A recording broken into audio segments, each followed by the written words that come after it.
Donc, bonjour tout le monde, salut Thibaut. Je voulais qu'on fasse cette vidéo Thibaut parce que, crois-le ou non, hein, même si je suis pas quotidiennement à DMT, je suis quand même ce qui se passe. Je regarde certaines de tes vidéos, mais il y a que depuis qu'on a eu la discussion la dernière fois en vidéo sur le screener et tes entrées que j'ai vraiment compris comment tu tradais. Donc en fait, tu es un chasseur de momentum, tu vas là où il y a de l'action sur les marchés actions.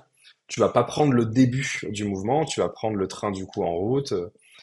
Et j'avais du coup d'autres questions à te poser. Tu parles souvent de rotation sectorielle, mais la première question que j'aurais en fait, c'est quoi le cheminement? Parce que comme je t'ai dit, moi je savais que tu traitais les actions, mais je sais que tu as commencé plutôt sur le FX.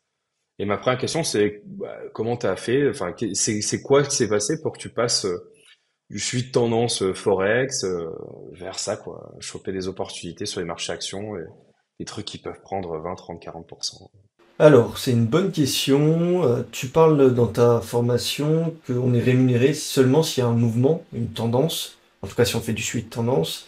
Et c'est vrai que sur le Forex, moi, je trouve que c'est un marché qui est rarement en tendance. Peut-être un peu plus depuis le Covid, mais on a des tendances qui sont moins puissantes. On a également peut-être sur des devises exotiques où ça bouge un petit peu plus, mais sur des devises un petit peu majeures, ça reste assez neutre, assez équilibré. Donc c'est ce qui m'a fait bouger aller sur le marché action. Et puis voilà. Parce que t'as pas commencé comme ça. J'en suis venu en analysant mes meilleurs trades en fait. Et donc, Sur le FX. non mes trades sur action. Donc je faisais du suivi de tendance sur action avec les contractions de volatilité, etc. Et puis, euh, et puis je me suis rendu compte qu'il y avait certains trades qui marchaient mieux que d'autres. Parce qu'avant j'étais essentiellement sur des valeurs de croissance avec des très bons fondamentaux. Un petit peu le cas classique de ce qui est conseillé un petit peu partout dans les bouquins, dans les livres, enfin chez les meilleurs traders aux US, etc. Mhm. Et quand tu dis valeur de croissance, c'est avant quoi tu tradais genre les grosses actions. Tu vois, je me suis jamais intéressé. Le seul truc que il y a la fameuse phrase qui dit juste achète les meilleures actions, là, les leaders, les winners, et puis c'est tout. Mais ça, c'est plutôt pour gestion de portefeuille du coup. Des valeurs de croissance, c'est pas forcément des méga caps. Ça peut être le cas comme Nvidia récemment, mais c'est surtout des actifs qui ont une croissance de leurs bénéfices, de leurs fondamentaux énormes, quoi. Admettons, depuis 2 ans, disons, il y a plusieurs valeurs de croissance, mais il y a deux classes. Il y a les tankers de gaz qui transportent du gaz sous forme liquide. Donc on a refusé d'acheter du gaz aux Russes, donc on l'achète aux Américains, et ça a créé un nouveau marché avec des nouveaux prix beaucoup plus chers, et donc les tankers se sont un peu régalés et ont profité de cet embargo, si je puis dire, ce qui a créé une augmentation de leurs profits assez phénoménale. Et c'est des valeurs qui ont pris 300, 400, 500% en 2 ans, quoi. Mhm. Mais ça du coup, c'est valeur de croissance. Ok. Et donc c'est ce que tu faisais avant, mais du coup, c'est plus ce que tu fais maintenant. En fait, c'est trop pépère. C'est bien quand tu as énormément d'argent, mais quand t'as pas beaucoup de capitaux, ou tu es en dessous du million, je vois pas trop l'intérêt. C'est des actifs qui montent, voilà, qui sont assez stables, qui montent régulièrement.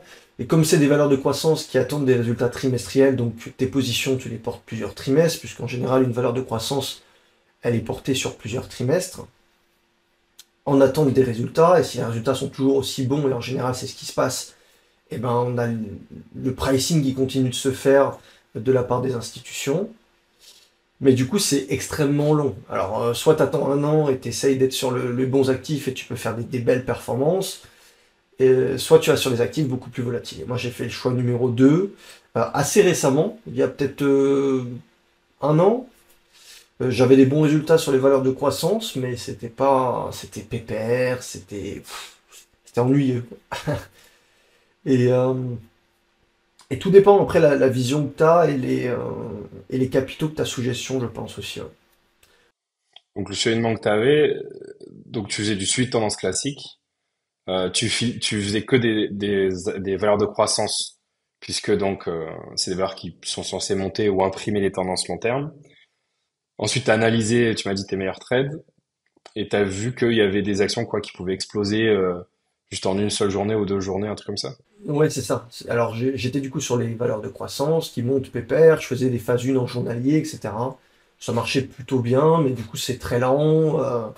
Le taux de réussite n'est pas extrêmement plus élevé non plus, donc il faut être patient. Et je me suis rendu compte, notamment avec un trade sur le marché européen, Adosia, je peux te le montrer vite fait. Et ils font quoi, Dosia? C'est bibliothèque, il me semble que oui. Putain, le nombre de boîtes, le nombre de boîtes que tu dois connaître maintenant, c'est ouf. À force, tu les imprimes, ouais. Ouais, ouais. Et puis c'est toujours les mêmes qui reviennent, toujours les mêmes actifs qui sont volatiles, tu commences à les connaître, leur comportement. Là, par exemple, il y a GameStop, AMC qui ont repop depuis quelques jours. Et certains pourraient dire oui, mais c'est des boîtes de merde. Effectivement, c'est des boîtes de merde, mais si elles bougent de 20, 50, 100% en 2 jours, j'en ai un peu rien à foutre, quoi. Ouais. Ouais. T'as vu d'ailleurs le documentaire sur GameStop? Non, je l'ai pas vu. Il est où? Il est disponible où?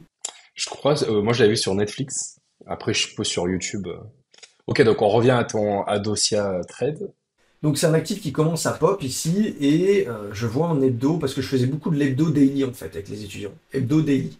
Tendance hebdo, boîte daily, contraction daily, et je vois ici donc une tendance hebdo avec une contraction assez classique, vraiment cas d'école, magnifique. On fait des pullbacks sur la moyenne mobile 10 et puis on contracte en volatilité, l'offre diminue, et puis donc j'achète ici, et puis je bénéficie d'un gros mouvement comme ça, et puis c'était pas la seule. Plusieurs actions comme ça qui ont fait l'essentiel de ma performance l'année passée. Et je me suis dit, putain, je travaille des actifs qui sont lourds, moyens lourds, pas lourds, et puis c'est pas du tout le même résultat. On y passe beaucoup plus de temps pour moins de résultats en fait. C'est le ratio temps passé versus résultat qui m'a fait ce déclic-là. Et je me suis dit, mais comment je peux identifier que ces valeurs-là en fait?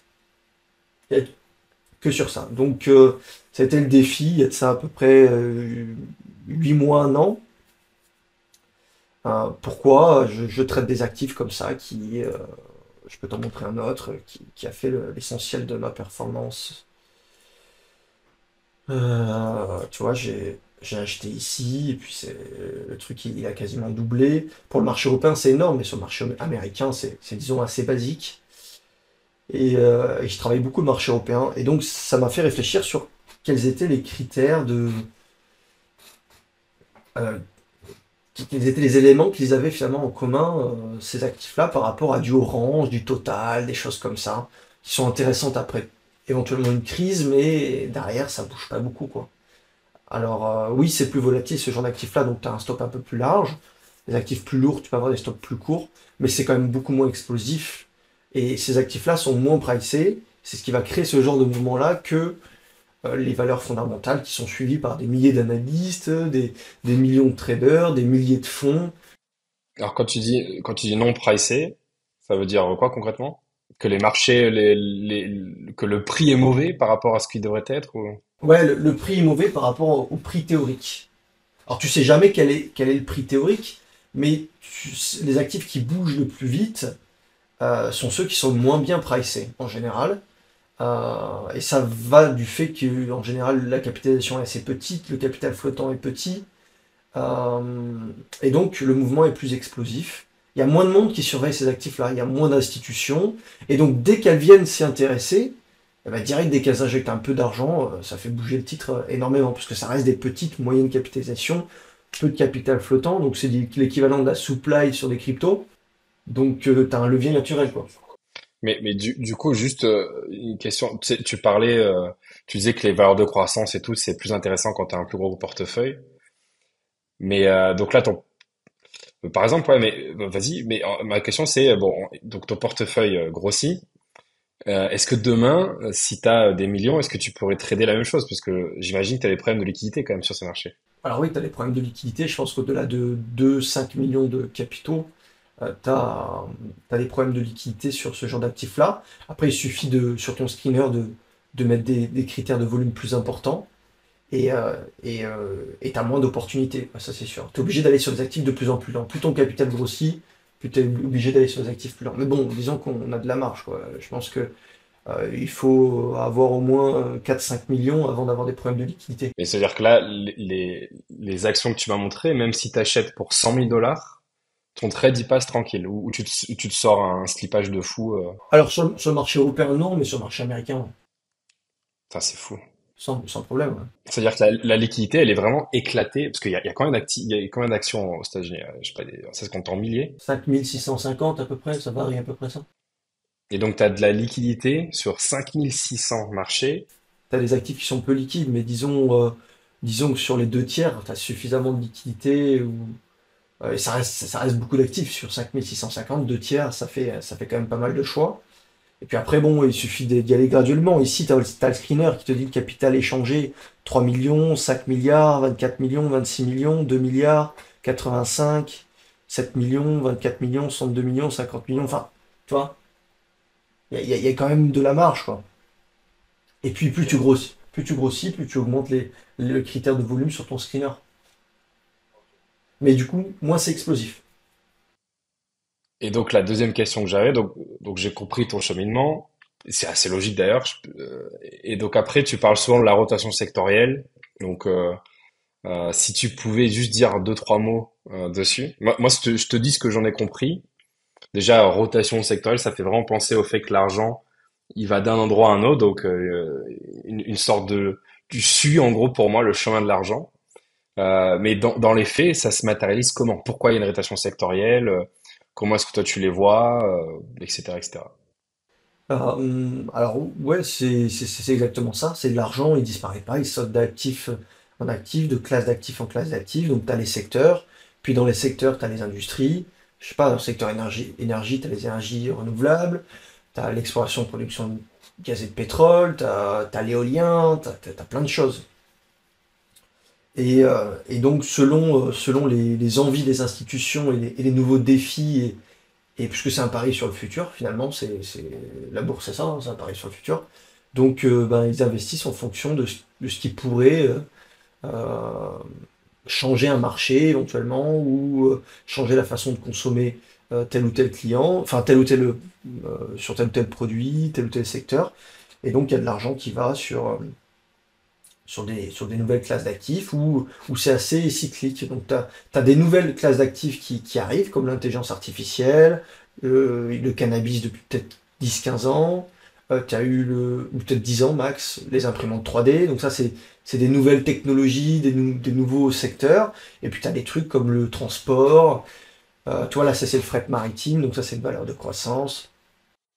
Donc t'as un côté mode, du coup, intelligence artificielle, imprimante. C'est ça. C'est marrant, en crypto, on a la même chose. Après, en crypto, on parle pas de mode ou de secteur, mais plutôt de narratif. Genre, c'est où est-ce que les gros investisseurs mettent leur argent ensemble. Donc, tu sais, des fois, l'an dernier, on avait commencé le début d'année 2023 avec le narratif casino. Et tout d'un coup, tous les tokens qui étaient liés à des casinos Web3, donc casinos crypto, ont explosé. Après, il y a eu le narratif stablecoin, le narratif machin, etc. Et du coup, c'est un peu la même chose, quoi. J'ai l'impression, tu vas d'une mode à une autre. C'est exactement ça. La mode, on ne sait pas combien de temps elle va durer. Euh, Et la mode peut être créée soit par des fondamentaux, soit par de la géopolitique, soit par sur le cannabis, c'est une juridiction, enfin, pas une justice, merde, Ouais, la loi, la régulation. Ouais. et donc voilà, l'intelligence artificielle, ça a été une mode, une révolution. Tu as les cryptos, dès que ça pop sur les cryptos, bah, tu le vois aussi sur le marché action, parce que tu as plein d'actions qui sont liées aux crypto-monnaies, enfin plein, t'en as quelques-unes, et tu les vois pop, parce que tu les connais à force, Riot, Mara, Coin, CIFR, CLSK, Wolf, Je connais rien à part Coin, parce que ouais, c'est Coinbase, mais c'est les tickers, hein, c'est les tickers des actions. ok, Et donc à force, tu commences à les comprendre. Et, par exemple, je pourrais t'expliquer là-dessus. Donc ça, c'est GME, c'est vraiment du truc pump, voilà, vraiment agressif. COS, pareil, AMC. Donc là, on sent qu'il y a de l'argent qui est investi sur les trucs hyper spéculatifs.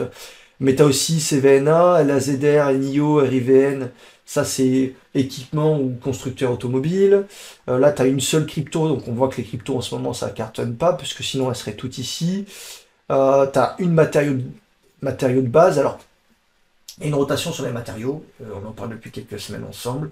Juste, c'est des actifs qui sont pas très volatiles. Et comme j'ai mis des critères de volatilité, il n'y a que celle-ci qui sort.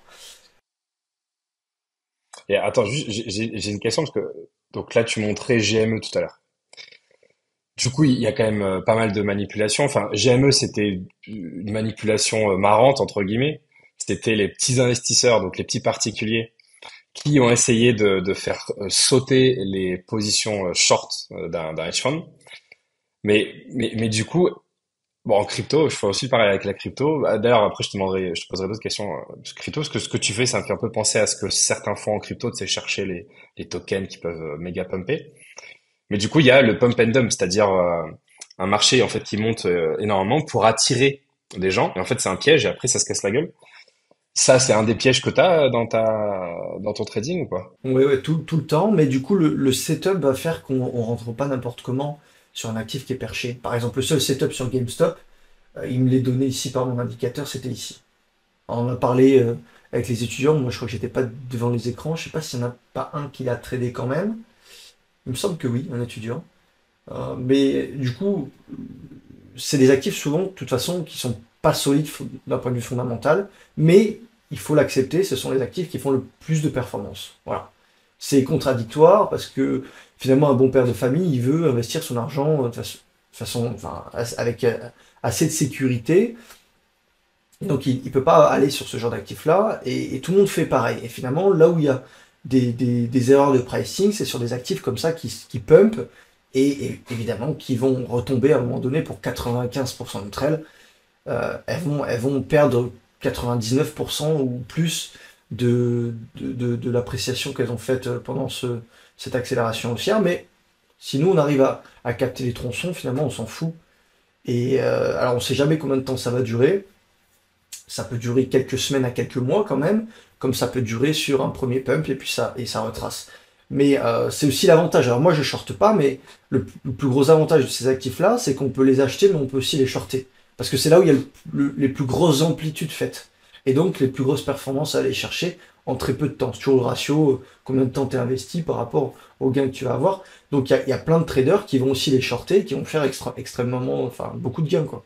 Parce que tu peux avoir un moins 20, moins 50% en une journée. Si tu as un stop de 5-10%, tu peux avoir des jolis ratios, quoi. Alors justement, là, je vois un gap. Donc j'ai deux questions. Un, qu'est-ce que tu fais après un gap? Est-ce que tu tiens? Est-ce que tu sors? Et deuxième question, c'est qu'est-ce que tu fais quand tu es à l'envers? Parce que du coup, ton stop, il est pas exécuté, tu peux manger une méchante perte. Ça arrive, mais rarement, parce que tu es quand même dans le sens du flux. Et le setup est là pour te faire rentrer au meilleur moment. Admettons, tu rentres hier hein, comme un bourrin, comme ça a été le cas pour des milliers ou millions d'investisseurs. Ils sont rentrés comme des ânes ici parce que ils n'ont pas forcément de setup. Et c'est une hype, donc les gens ils connaissent pas grand-chose. Ben là, on a un gap en pré-market de 39%, mais il aurait pu être un moins 40. Donc le setup, il est là pour te protéger. Euh, Tu te dis, ben, tu vas rater beaucoup d'opportunités parce que le seul setup, il était ici. Et si tu te fais sortir flat ou en perte et que ça part après et que ça reset pas, ben, tu rates le mouvement. Mais ça aussi te protège de ce genre de gap baissier. Alors je sais pas si j'en ai une là. Je pense pas en avoir un. On va voir ici. Bah, ça protège, mais après, j'imagine qu'il y a un cas, des fois, soit parce que tu as le setup que tu seras protégé en tous les cas. T'as toujours, de toute façon, une probabilité de te manger un gap sur ce genre d'actif-là, à partir du moment où t'es exposé la nuit. Euh, c'est pour ça qu'il faut pas non plus exposer plus de 15-20% de son capital sur chaque actif, euh, même 10, et du coup, ça permet de limiter la casse. Moi, ça m'est arrivé, la plus grosse perte que j'ai pu faire sur un stop loss comme ça a été sur une valeur européenne qui est lente. Donc, elle a perdu moins 20% au niveau de ses résultats. Elle était j'étais bien gagnant, et puis je me suis dit, bon, je vais la tenter pendant les résultats, et ça n'a pas fonctionné. Donc, tu prends un moins 20 et t'es pas content.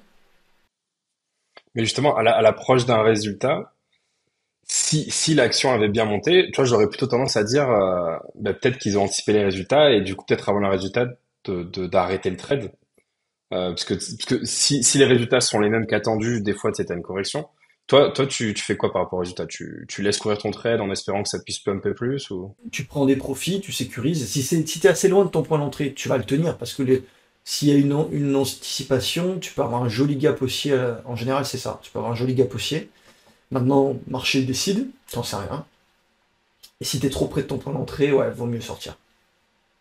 Parce que tu peux te manger du coup une perte beaucoup plus importante que ce que tu avais prévu.